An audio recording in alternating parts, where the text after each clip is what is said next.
नमस्कार बच्चों, स्वागत आप सबको स्टडी टाइम यूट्यूब चैनल पर।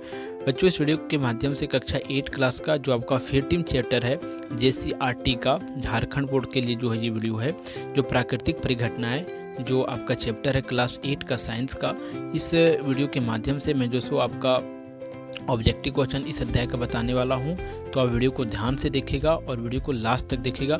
और ये वीडियो खासकर आपके JCRT सिलेबस से यानी कि झारखंड बोर्ड के लिए ये वीडियो है, ठीक है। झारखंड बोर्ड के जो बच्चे हैं उसके लिए ज़्यादा खासकर बनाया जा रहा है, तो आप जो सो इस वीडियो को ध्यान से देखिएगा। और अगर कहीं भी दिक्कत होता है कोई क्वेश्चन के रिलेटेड, तब आप कमेंट जरूर कीजिएगा, मैं आपके कमेंट का रिप्लाई देने का प्रयास करूँगा। तो चलिए देखते हैं फर्स्ट क्वेश्चन की ओर आगे बढ़ते हैं और समझते हैं फर्स्ट क्वेश्चन हमें क्या करता है। तो चलिए देखते हैं फर्स्ट क्वेश्चन। कहा जाता है जब ऋणात्मक तथा धनात्मक आवेश मिलते हैं तो क्या प्रकाश की चमकीली धारियाँ उत्पन्न होती है और इस प्रक्रिया को क्या कहते हैं, सो पूछा जा रहा है। तो देखिए फर्स्ट क्वेश्चन का आंसर क्या होगा, समझिएगा। फर्स्ट क्वेश्चन का आंसर आपका क्या होता है, विद्युत विसर्जन होगा। क्या होगा, विद्युत विसर्जन, ठीक है। इसका आंसर ये होगा। अब देखते हैं इसका दूसरा क्वेश्चन, समझिएगा क्या कहा जाता है। देखिए दूसरा क्वेश्चन में कहा जाता है कितनी ईसा पूर्व में एम्बियर यह जानता था कि फर से रगड़ने पर बालों जैसी हल्की वस्तुओं को आकर्षित कर लेती है। कितना ईसा पूर्व पहले ये जो साइंटिस्ट थे वो जानते थे। तो दूसरा नंबर क्वेश्चन का आंसर आपका क्या होगा, बी होगा।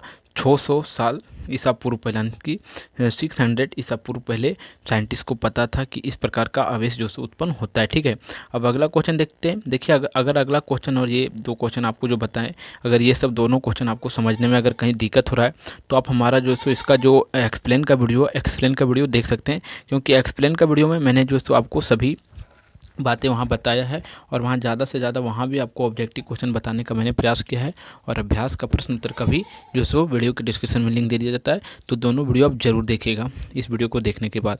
तो देखते हैं थर्ड क्वेश्चन क्या कहा जाता है। विद्यालय या भवनों के ऊपर त्रिशूल आकार की धातु की पट्टी लगाई जाती है, तो क्या होती है वह, किस लिए लगाई जाती है, सुंदरता के लिए, विद्युत उत्सर्जन के बचाने के लिए, मजबूती के लिए, प्रकाश आवेशित करने के लिए। समझिएगा थर्ड नंबर क्वेश्चन का आंसर क्या होगा, बी होगा, विद्युत विसर्जन से बचने के लिए। यानी कि जो वज्रपात होता है, यानी कि जो लाइटिंग होता है, जैसे कि बारिश के मौसम में जब गरजता है और गरजने के बाद क्या होता है कि कहीं भी जो सो वज्रपात हो जाता है, यानी कि बिजली भी गिर जाती है, तो उसके बचने के लिए जो सो वो लगाया जाता है। स्कूल के छतों पर देखा होगा अपने, अस्पताल, यानी कि जहाँ सार्वजनिक जगह होता है वहाँ लगाया जाता है, ठीक है। अब अगला क्वेश्चन देखते हैं, 4 नंबर का क्वेश्चन देखते हैं।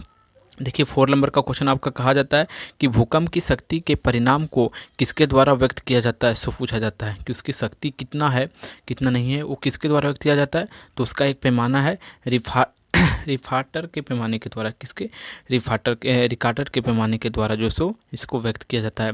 अब अगला हमारा 5 नंबर और नेक्स्ट नंबर का क्वेश्चन है, कहा था तड़ित जंत के समय हमें क्यों नहीं छूना चाहिए। यानी कि जब आने की लाइटिंग होता है, अर्थात जब वो बारिश के मौसम में जब बिजली चमकती है और यह गिरने की संभावना होता है, तो हमें क्या नहीं करना चाहिए, ये पूछा जा रहा है। तो देखिए 5 नंबर क्वेश्चन का आंसर आपका क्या होगा कि आपको टेलीफोन नहीं छूना चाहिए, विद्युत तार नहीं छूना चाहिए, धातु के पाइप, यानी कि मेटल की जितनी भी वस्तु है उसे नहीं छूना चाहिए। तो इसका उपरोक्त आंसर सभी होगा, ठीक है। ये सब चीज़ों से हमें दूर रहना चाहिए जब मतलब क्या होता है कि लाइटिंग होता है, जब मतलब बिजली चमकती है तब, ठीक है, बारिश के मौसम में। अब अगला देखते हैं जो हमारा 5 नंबर का क्वेश्चन है, समझिएगा, 6 नंबर का, और इसका नेक्स्ट नंबर का क्वेश्चन है। क्या कहा जाता है सजातीय आवेश एक दूसरे को क्या करते हैं, प्रतिकर्षित करते हैं। विजातीय क्या करते हैं कि एक दूसरे को आकर्षित करते हैं, लेकिन सजातीय एक प्रकार की आवेश होते हैं, जैसे कि आपको मैंने अध्याय में बताया था, जब अध्याय के रिलेटेड आपको पढ़ा रहे थे वहाँ। तो फिर से मैं आपको सजेशन करता हूँ कि आप उस वीडियो को जरूर देखिएगा, आपको वीडियो के डिस्क्रिप्शन में लिंक दे दिया जाता है, तो आप वहाँ से क्या कीजिएगा कि जरूर देखिएगा, ठीक है। तो देखिए समझिएगा, जैसे कि प्लस आवेश है तो एक दूसरे को क्या करेंगे, प्रतिकर्षण करेंगे, लेकिन अगर एक प्लस है और एक माइनस है तो एक दूसरे को क्या कर लेते हैं, ये आकर्षित कर लेते हैं, ठीक है। समझिएगा, एक दूसरे को आकर्षित कर लेते हैं। तो इसका आंसर क्या होगा, 6 नंबर क्वेश्चन का आंसर होगा प्रतिकर्षण यानी कि ए होगा। ठीक है, अब अगला देखते हैं हम 7 नंबर का क्वेश्चन क्या कहता है। कहा जाता है तड़ित क्या है, तो विद्युत चिनगारी है, विद्युत दर्शन आखिर क्या है, सो पूछा जा रहा है। तो तड़ित हमारा 7 नंबर का क्वेश्चन है। ये विद्युत चिनगारी होता है जो बहुत ही जैसे शरीर पर या किसी भी चीज़ पर पड़ने पर क्या होता है कि उसे जला के भस्म कर देने का पावर रखता है। ठीक है, अब हम देखते हैं 8 नंबर और नेक्स्ट नंबर का क्वेश्चन है। कहा जाता है भूकंप आने की संभावना कहाँ पर अधिक होती है, सो पूछा जा रहा है। तो भूकंप आने की संभावना जो सो अधिकतर कहाँ होती है, जहाँ प्लेटें की सीमाएँ जो होती है दुर्बल हो जाती है, वहाँ जो है ज़्यादा भूकंप आने की संभावना बढ़ जाती है। अब अगला देखते हैं 9 नंबर का क्वेश्चन है। कहा जाता है सॉकेट में प्लग से ढीले होने पर क्या निकलता है, चिंगारी निकलता है। ठीक है, इसका आंसर सी होगा, चिंगारी। जैसे कि आपने घरों में देखा होगा कि जब सॉकेट में प्लग ढीला पड़ता है तो अगर आप लगाते हैं तो उससे चिंगारी निकलता है। ठीक है, यही पूछा जा रहा है क्या निकलता है, चिंगारी निकलता है। ठीक है, अगला हमारा 10 नंबर का क्वेश्चन है। देखिए 10 नंबर का क्वेश्चन समझने से पहले आपसे एक रिक्वेस्ट है कि आपने अगर हमारा वीडियो यहाँ तक देखा है तो अगर आपको वीडियो अच्छा लग रहा है तो वीडियो को आप लाइक कर दीजिए, और हमारे चैनल पर अगर आप नए हैं तो इस चैनल को सब्सक्राइब कर लीजिए, और इस वीडियो को ज़्यादा से ज़्यादा अपने फ्रेंड तक, अपने मित्रों तक शेयर जरूर कीजिए, क्योंकि इस वीडियो के माध्यम से मैंने आपके जो क्लास के रिलेटेड आपका 15 चैप्टर का जो रिलेटेड जितना भी अध्याय के रिलेटेड जो सो ऑब्जेक्टिव क्वेश्चन है, 50 से प्लस ऑब्जेक्टिव क्वेश्चन इस वीडियो के माध्यम से मैं बताने का प्रयास किया हूँ। तो इस वीडियो को ज़्यादा से ज़्यादा आप शेयर जरूर कीजिएगा। तो देखते हैं 10 नंबर का क्वेश्चन क्या कहता है। कहा जाता है तड़ित बिजली गिरने से सुरक्षा के लिए क्या करना चाहिए, सो पूछा जाता है। जैसे कि जब वज्रपात होता है तो उसकी सुरक्षा के लिए हमें किस चीज़ का उपाय करना चाहिए। कहा जाता है खुली जगहों में घुटनों के बल क्या करना चाहिए, सिमट कर सिर और हाथ के बल लेट जाना चाहिए। ठीक है, उससे हमें इससे हम बच सकते हैं। अगला हमारा 11 नंबर का क्वेश्चन है। कहा जाता है स्टील का चम्मच किस पदार्थ से रगड़ना जाए जिसमें चिंगारी उत्पन्न होती है, सो पूछा जा रहा है। तो 11 नंबर क्वेश्चन का आंसर हमारा क्या हो जाएगा, सी होगा, पॉलीथीन से, और दूसरा हो जाएगा ऊन से। तो इसका आंसर सी होगा। ठीक है, ए और बी आंसर दोनों होगा, तो इसका आंसर सी हो जाएगा। अब हम देखते हैं अगला जो हमारा 12 नंबर का क्वेश्चन है और नेक्स्ट नंबर का क्वेश्चन है, समझिएगा। तो देखिए 12 नंबर क्वेश्चन में क्या कहा जाता है। कहा जाता है आकाशीय विद्युत विसर्जन को क्या कहा जाता है, सो पूछा जा रहा है। जो आकाश में बिजली चमकती है उसे हम लोग क्या कहते हैं, सो पूछा जा रहा है।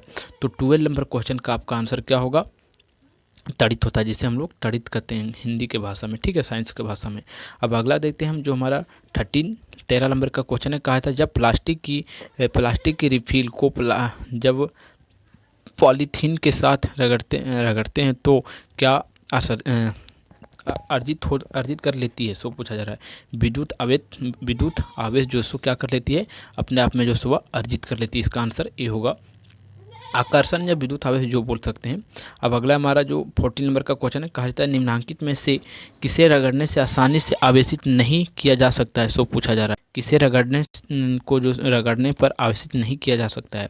तो 14 नंबर क्वेश्चन का आंसर समझिएगा। 14 नंबर क्वेश्चन का आंसर आपका ये होगा, तांबे की छड़। ठीक है, और ऐसा क्यों होता है, अगर आप हमारे चैनल से जुड़े हुए हैं तो अगर आप अगले कक्षा में जाएंगे, जैसे कक्षा 10 जो सो क्लास 9 10 में अगर आप जाएंगे तो वहाँ आपके इन बातों को जो सो अच्छी तरह से गहराई तरह से मैं बताऊंगा, और वहाँ आपको सभी बातों को एक बातों को विशेष रूप में बताया जाता है।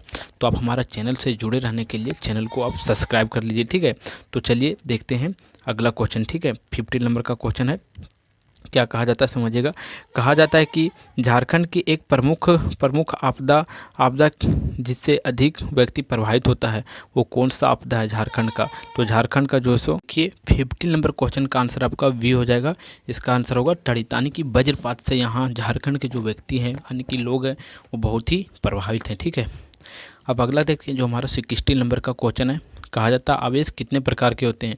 तो आवेश 2 प्रकार के होते हैं, एक धन आवेश और दूसरा ऋण आवेश, जिसे एक पॉजिटिव और एक नेगेटिव कहते हैं इंग्लिश में। ठीक है, अब अगला देखते हैं हम 17 नंबर का क्वेश्चन है, समझिएगा।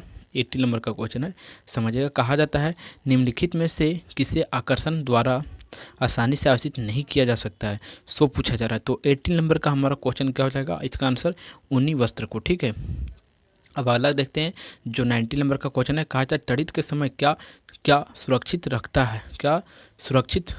है, सो पूछा जा रहा है। तो मोबाइल फ़ोन, बिना डोरी वाला फ़ोन, बिना बल्ब को जलाए रखना। तो समझिएगा क्या रखता है। तो हमारा जो 19 नंबर का क्वेश्चन का आंसर हमारा हो जाएगा उपरोक्त सभी। ठीक है, अब अगला देखते हैं हमारा जो 20वां नंबर का क्वेश्चन है। देखिए 20वां नंबर का क्वेश्चन समझने से पहले आपसे एक रिक्वेस्ट है कि अगर आप जो सो इस अध्याय के रिलेटेड अपने सिलेबस के रिलेटेड जो सो सभी चैप्टर का वीडियो अगर आप देखना चाहते हैं, ऑब्जेक्टिव क्वेश्चन वाला या जो सो इसका अभ्यास का प्रश्न उत्तर का वीडियो, तो आप हमारा एक बार प्लेलिस्ट चेक कीजिए। हमारा चैनल का प्लेलिस्ट में आपके सभी सीरीज बाय सीरीज वहाँ बना के रखा है, तो आप एक बार हमारा प्लेलिस्ट को ज़रूर चेकआउट कीजिए। देखिए प्लेलिस्ट देखने के लिए आप हमारे किसी भी वीडियो से आके जो सो प्लेलिस्ट चेक कर सकते हैं। तो देखिए प्लेलिस्ट चेक करने के लिए हमारा चैनल का आपको किसी भी प्रकार का वीडियो आया है हमारा चैनल का रिलेटेड, तो आप यहाँ जो सो क्या कीजिए उस पर क्लिक कीजिए। ठीक है, आप यहाँ क्लिक करेंगे तो आप देखेंगे हमारा चैनल पे जो है स्टडी टाइम ये जो सो खुल गया है। ठीक है, आप देख सकते हैं यहाँ आपको स्टडी टाइम लिखाते हुए दिख रहा होगा। अब आगे क्या करते हैं, देखिए यहाँ आता है आपको वीडियो, देखिए वीडियो है, शॉर्ट्स है, होम पेज है और यहाँ पोस्ट है और यहाँ आपको एक दिख रहा होगा प्लेलिस्ट। तो आपको क्या करना है, सीधा सीधा प्लेलिस्ट पर आना है। ठीक है, देखिए प्लेलिस्ट पर आइएगा आप और प्लेलिस्ट पर आके आप क्या कीजिएगा, देख सकते हैं आप क्लास 7 का साइंस का प्लेलिस्ट बना हुआ है पूरा अध्याय का, फिर उसका आंसर का क्वेश्चन आंसर का बना हुआ है, फिर इसी प्रकार क्लास 8 का, फिर क्लास 8 का क्वेश्चन आंसर का विज्ञान का है, फिर आप देख सकते हैं क्लास 8 का हिंदी का है और इस प्रकार क्लास 6 7 सबका जो सो प्लेलिस्ट यहाँ बना हुआ है। और आप किसी भी प्लेलिस्ट को ओपन कीजिएगा, देखिए इस प्लेलिस्ट को ओपन करते हैं तो इसमें जो सो आपको पूरा सीरियल बाय सीरियल सभी अध्याय के जो सो वीडियो आपको मिलते चले जाएंगे। तो इस प्रकार यहाँ से आप अगर देखते आके तो आपको भी सुविधा होगा और आपको कहीं और जाने का जो है सो ज़रूरत नहीं पड़ेगा और वीडियो में। ठीक है, तो आप देख सकते हैं ये क्लास 8 का साइंस का है, तो यहाँ से आप देख सकते हैं प्रश्न उत्तर का पूरा वीडियो जो है सो सीरीज बाय सीरीज यहाँ डला हुआ है प्लेलिस्ट में। तो आप प्लेलिस्ट को आकर एक बार ज़रूर देखिएगा। तो आपने देखिए अब जो है सो प्लेलिस्ट आपने चेक कर लिया। अब देखते हैं हम अगला जो हमारा 9 नंबर का क्वेश्चन है, समझिए, सॉरी 20वां नंबर का क्वेश्चन है, समझिएगा क्या कहा जाता है। कहा जाता है विद्युत आवेश को किस आवेशित वस्तु से अन्य आवेशित वस्तु में किसके द्वारा भेजा जाता है, सो पूछा जा रहा है। तो हमारा 20 नंबर क्वेश्चन का आंसर क्या हो जाएगा, हमारा ए हो जाएगा। ठीक है, धात्विक चालक द्वारा। अब देखते हैं हमारा 21 नंबर का क्वेश्चन क्या कहता है। कहा जाता है कि भूस्पंदन पृथ्वी की सतह पर तरंगे उत्पन्न करते हैं, इन तरंगों को हम क्या कहते हैं, सो पूछा जा रहा है। तो 21 नंबर क्वेश्चन का आंसर हमारा क्या हो जाएगा, 21 नंबर क्वेश्चन का आंसर हमारा ए होगा। भूकंपिक जो है सो भूकंपीय तरंगे होता है जिसके द्वारा से हम भूकंप आने की संभावना जो सो अनुमान लगा लेते हैं, उसकी जो संभावना होती है उसका अनुमान हम लोग लगा लेते हैं। ठीक है, अब अगला हमारा 22 नंबर का क्वेश्चन है। कहता है जहाँ प्लेटों की सीमाएं दुर्बल हो जाती है, इन दुर्बल क्षेत्रों को क्या कहते हैं, भूकंप क्षेत्र कहते हैं। हाँ, इन दुर्बल क्षेत्रों को हम भूकंप क्षेत्र कहते हैं क्योंकि यहाँ ज़्यादा से ज़्यादा भूकंप आता है और इससे हम इसका आंसर सी होगा, दोनों बात कहते हैं ए और बी दोनों। ठीक है, अब अगला कहते हैं हमारा जो 23 नंबर का क्वेश्चन है। कहता है धातु विद्युत की सुचालक होती है। ठीक है, और अधातु विद्युत की क्या होती है, अगला देखेंगे हम जो क्वेश्चन आएगा। अगला देखिए क्या कहा जाता है। कहा जाता है विद्युत विसर्जन की प्रक्रिया किसके बीच होती है, सो पूछा जा रहा है। तो हमारा 24 नंबर का क्वेश्चन का आंसर क्या होगा, ए और बी दोनों होगा, अर्थात बादल के बीच होता है, पृथ्वी के बीच होता है। ठीक है, अब अगला देखते हैं हमारा जो 25 नंबर का क्वेश्चन है। कहा जाता है रेशम से रगड़ने पर कांच की छड़ द्वारा अर्जित आवेश को क्या कहते हैं, सो पूछा जा रहा है। तो 25 नंबर क्वेश्चन का आंसर हमारा क्या होगा, समझिएगा 25 नंबर क्वेश्चन का आंसर हमारा हो जाएगा ऋण आवेश हो जाएगा। ठीक है, इसका आंसर बी होगा, सॉरी धन आवेश हो जाएगा, उल्टा बोल दिया मैंने, धन आवेश हो जाएगा। ठीक है, अब इसका आंसर हम देखते हैं 26 नंबर का समझते हैं। कहता है एक अन्य प्रकार के आवेशों को क्या कहते हैं, सो कहा जाता है। तो हमारा 26 नंबर क्वेश्चन का आंसर क्या हो जाएगा, समझिएगा इसका आंसर हमारा ऋण आवेशित हो जाएगा। पहला जो 25 था उसका धन आवेशित, इसका ऋण आवेशित। ठीक है, अब अगला देखिए 27 नंबर कहता है धन आवेश का संचय कहाँ कहाँ पर होता है, सो पूछा जा रहा है। तो 27 नंबर क्वेश्चन का आंसर आपका हो जाएगा सी, कहाँ कहाँ होता है, बादलों के निकट होता है, धरती के निकट होता है, ए और बी अर्थात दोनों सी होगा। ठीक है, अब अगला हमारा 28 नंबर कहा जाता है कि 8 अक्टूबर 2005 को भारत में कहाँ पर भूकंप आया था, सो पूछा जा रहा है। तो 8 अक्टूबर 2005 को भारत में कहाँ पर भूकंप आया था, अगर आप जानते हैं इस बात को कमेंट कीजिए। तो कहाँ कहाँ था, उत्तरी कश्मीर के उरी में आया था और जो सो तरंगहार शहर में आया था, यानी कि इसका आंसर जो सो ए और बी दोनों होगा। अब अगला हमारा 29 नंबर कहता है किसी आवेशित वस्तु से आवेश को पृथ्वी में भेजने की प्रक्रिया को क्या कहते हैं। तो 29 नंबर क्वेश्चन का आंसर हमारा क्या हो जाएगा, भूस्पंदन। ठीक है, स्पंदन कर्ण। ठीक है, इसका आंसर हमारा बी होगा। अब देखते हैं 30वां नंबर का क्वेश्चन, समझिएगा इसका आंसर क्या होता है।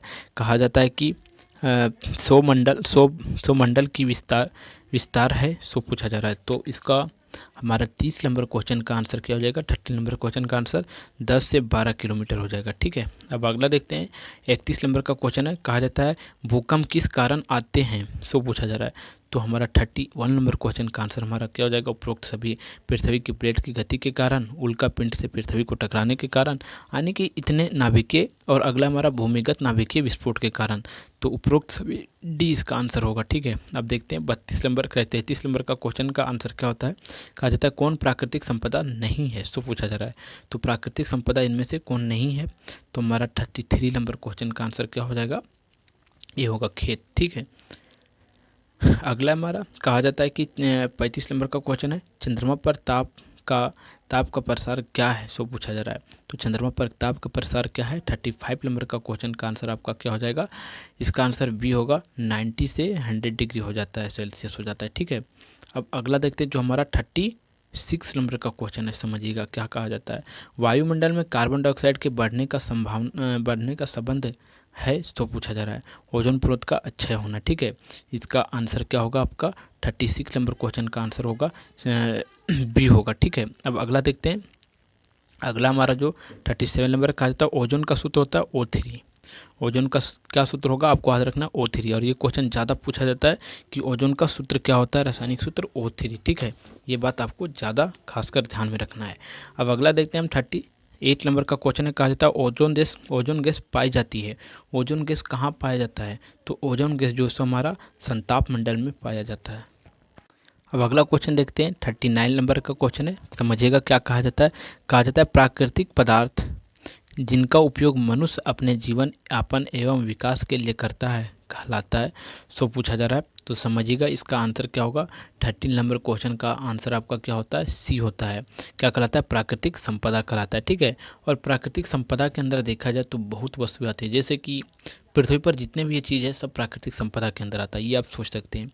जैसे कि वायु हो गया, जल हो गया, जैसे कि कोयला निकलता है, ये सब क्या है हमारा, ये सब प्राकृतिक के द्वारा ही मिल रहा है। अपने से हम वायु तो बना नहीं सकते हैं, अपने से जल बना नहीं सकते हैं। ठीक है, तो ये सब हमारा प्राकृतिक संपदा ही हुआ।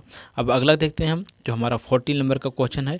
कहा जाता है विपरीत आवेश एक दूसरे को क्या करते हैं, विपरीत आवेश एक दूसरे को आकर्षित करते हैं, इसका आंसर बी होगा। ठीक है, अगला हमारा 41 नंबर का क्वेश्चन है और इस अध्याय का यह लास्ट क्वेश्चन है। ठीक है, कहा जाता है ओजोन परत के अवक्षय का मुख्य कारण है, सो पूछा जा रहा है।